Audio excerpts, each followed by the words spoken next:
Mount Zion music. Awela mana manyara sakana askan kase. Wela mana go again. Demon Mount Zion. Wela mana asiruda sa yo again. Takatanga rindiko akundibuka zvekudaro anziko takanga tina mwari tisina mari ndikiti ndiwo yangu chete shamwari asi zvakaenda nepamwe kungoti handizivi wakadyiswa here wakafurirwa here imhepo dzakasimuka mudzinza here awela mana asi ukazowana nguva ndoda umbogaya nguva dzataive tese ukawana nguva ndoda umbogaya nguva dzataive tese iwe wandikukanganwe iwe wandikukanganwe wakanga nevane mare yangu shamware awela mana ndiwe here mudiwa wangu ndiwe here mudiwa wemwoyo wakundibata nekuseri kweruoko asi waiti haufe wandisiya ndiwe here mudiwa wangu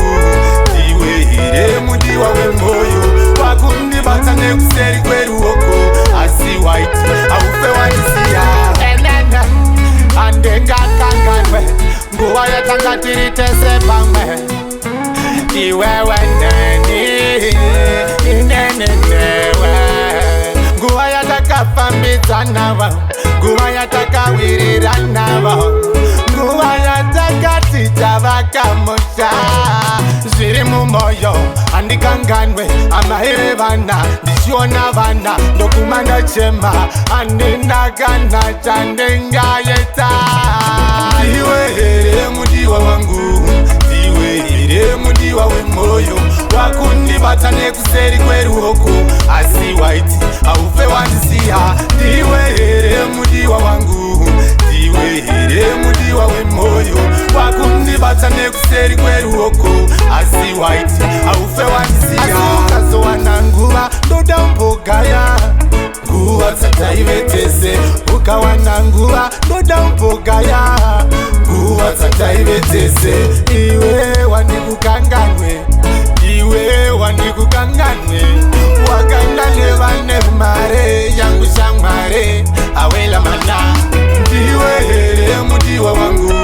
ndiwe here mudiwa wemwoyo wakundibata nekuseri kweruoko asi waiti haufe wandisiya ndiwe here mudiwa wangu